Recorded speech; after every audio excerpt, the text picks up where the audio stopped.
Inclusive teve uma sequência de perguntas aqui que outro dia eu precisei gravar para uma menina que está fazendo uma monografia sobre o programa Direção Espiritual. Inclusive uma das perguntas que ela me fazia era essa: até que ponto o estudo, antropologia, filosofia, psicologia, teologia, auxilia na questão religiosa e na própria direção espiritual das pessoas?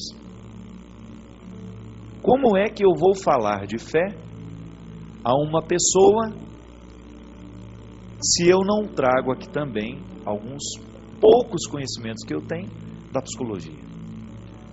Não é que o padre tem que saber tudo, mas nós somos especialistas em gente, em pessoas. Então, por isso que na faculdade que nos prepara, a gente aprende um pouco de psicologia, no meu caso uma carga horária até bastante boa. A gente aprende um pouco de antropologia, a gente aprende um pouco de introdução às ciências da sociologia, porque o padre acaba tendo, no momento em que ele vai fazer uma direção espiritual ou que ele vai fazer uma pregação, ele tem que unir este conhecimento científico para poder fazer uma pregação encarnada, histórica, né? Que as pessoas entendam.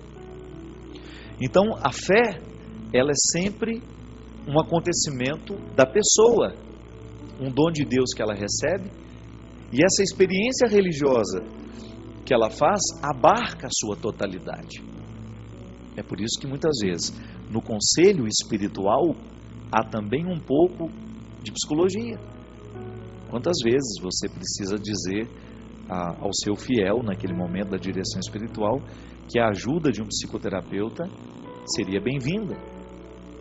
E que muitas questões espirituais estão diretamente ligadas a problemas psíquicos. O ser humano é todo, gente, ele está interligado. Eu não tenho como abrir a gavetinha e falar, isso aqui é espiritual, isso aqui é psíquico. Não, ele está no todo. Mas no momento em que a gente fala, no momento que você tem a manifestação de um problema, muitas vezes você pode identificar qual é a área daquela pessoa que precisa ser tratada. Eu sou sempre um adepto do discurso que possa ser holístico. A palavra foi muito usada pela nova era, né, essa tendência, mas ela cabe aqui. Holístico é o discurso que engloba o todo, que tenta abarcar o todo. Então, um ser humano, ele tem uma dimensão física, que precisa de cuidados. Quantas vezes na pregação vocês me escutam falar da disciplina do corpo? Porque eu não tenho como falar da disciplina da alma sem falar da disciplina do corpo. Muitas vezes falar de conversão é falar de situações muito próprias do corpo, do que a gente come, do que a gente faz. Em alguns momentos você vai identificar que a espiritualidade passa pelos problemas afetivos.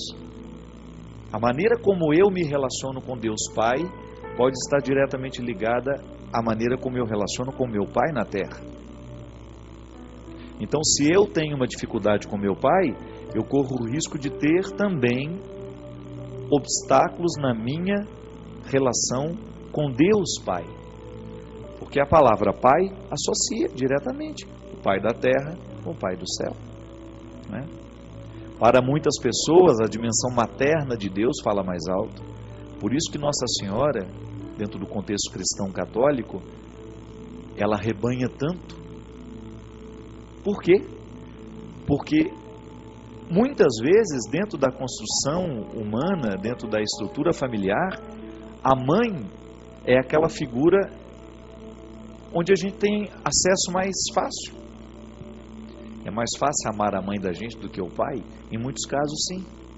É mais fácil a gente ter liberdade com a mãe? Quantas vezes você foi lá, sacudiu a saia da mãe e falou, ô mãe, pede o pai para mim, não é? Não era assim? A mesma coisa a gente faz na dimensão de fé, minha gente. Quantas vezes, não tem aquela história, pede a mãe que o filho atende? Muitas vezes essas compreensões e concepções religiosas nascem da observação cotidiana de como os humanos se relacionam. É muito interessante você observar isso. Então, muitas vezes, para eu mudar o meu relacionamento com o Pai do céu, eu preciso reinterpretar a história que eu tive com meu pai terreno. Então, eu não tenho como fazer uma direção espiritual sem compreender as dimensões fundamentais da vida humana e ter até mesmo alguns apontamentos a respeito de psicologia. A filosofia nos ajuda demais, porque ela amplia a nossa visão, né? Nós deixamos de ter aquela visão estreita das coisas. O grande benefício que a filosofia faz na vida de uma pessoa é justamente abrir os horizontes da reflexão. E aí nós temos essa oportunidade de usar a ciência, tudo aquilo que já foi cientificamente comprovado, para poder nos ajudar também a compreender o processo da fé. Não é uma servidão, é apenas uma parceria. A fé não é serva da ciência, mesmo porque existem muitas dimensões da fé que extrapolam todo o conhecimento científico. Mas a gente sabe que a ciência é um alicerce onde nós podemos subir para nos ajudar a enxergar melhor o território da nossa fé. A outra pergunta era essa aqui, ó. Padre, quando o senhor olha para uma câmera, para quem o senhor olha, afinal de contas, ao dar essa orientação? Aqui é o grande desafio da comunicação. A direção espiritual, eu sei que agora eu estou falando com muitas pessoas, mas eu não quero falar com muitas pessoas. Eu quero falar com você. Está vendo qual é a diferença? O discurso é para todos, mas eu não posso falar o tempo todo como se eu estivesse falando com multidão, que ninguém gosta. Você precisa identificar que eu estou conversando com você.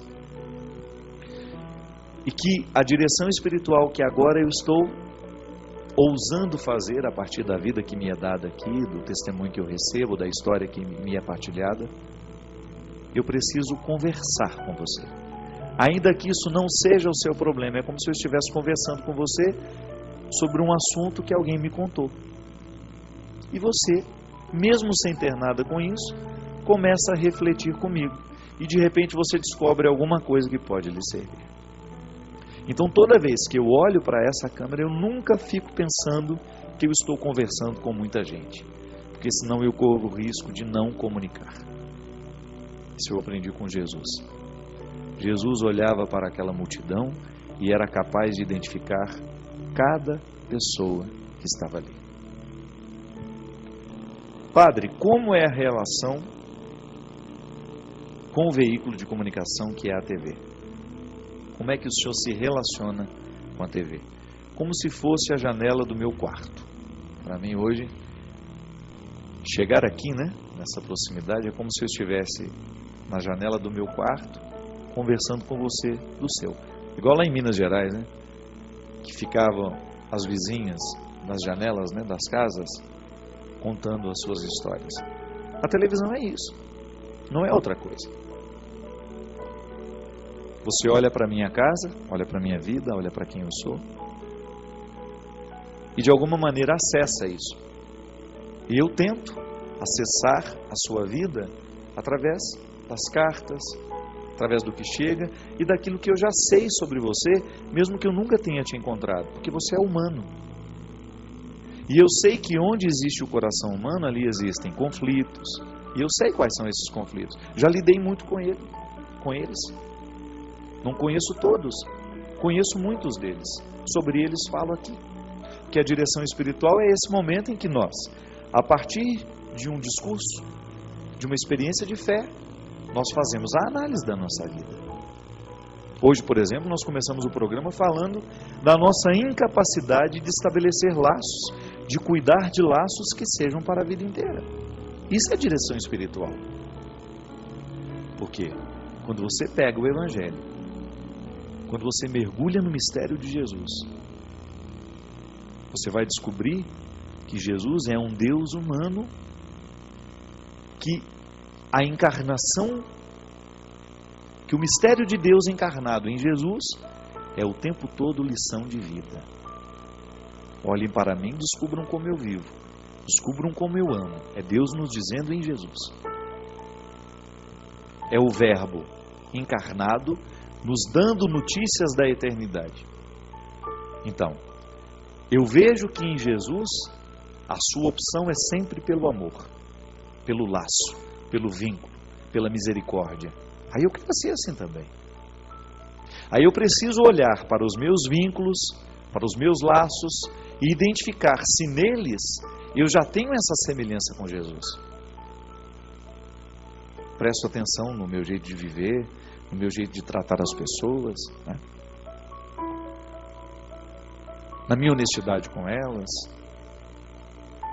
E aí eu descubro, eu faço aqui a minha direção espiritual. Eu quero aprender com isso. Eu acho que a melhor maneira, minha gente, é a gente partilhar. Não existem fórmulas prontas, né? É até desagradável a gente ficar ouvindo uma pessoa que tem resposta para tudo.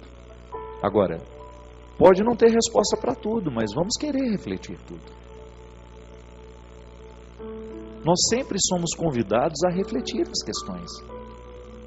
A direção espiritual é essa oportunidade que nós temos de, à luz da nossa fé, porque nós não podemos nos desprender dos nossos princípios de fé, das nossas convicções de fé, e a partir delas, deste referencial, a gente ser capaz de analisar a nossa vida. Essa é a grande proposta da direção espiritual.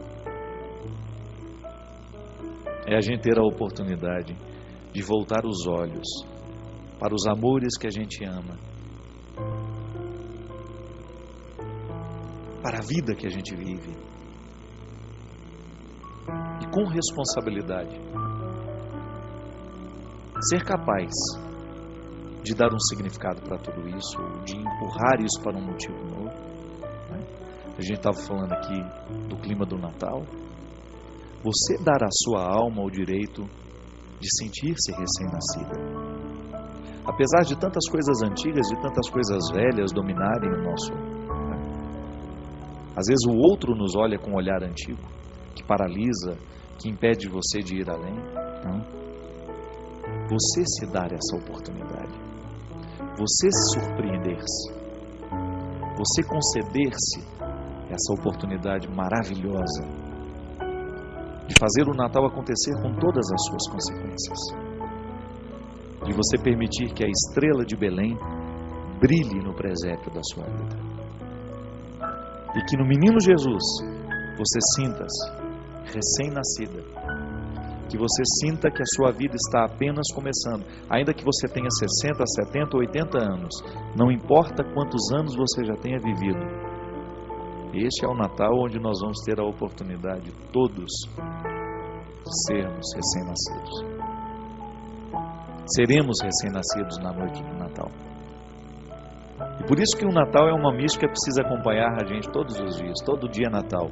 Para o cristão é o dia de você permitir que Jesus nasça em você. E que ao nascer em você, as suas oportunidades, as suas esperanças, sejam todas elas renovadas. Obrigado pelo carinho, pela oportunidade de estar com você. Até a semana que vem, se Deus quiser. Derrame sobre nós, sobre o nosso coração, sobre a nossa vida, a bênção do Deus Todo-Poderoso. E que essa bênção hoje possa despertar em nós a surpresa. E que essa surpresa possa se transformar em motivo para que a gente continue, para que a gente não desanime. E não desanimando, a gente ter possibilidades de estabelecer vínculos, laços duradouros. Que o nosso amor seja até o fim. Ele que é Pai, Filho e Espírito Santo.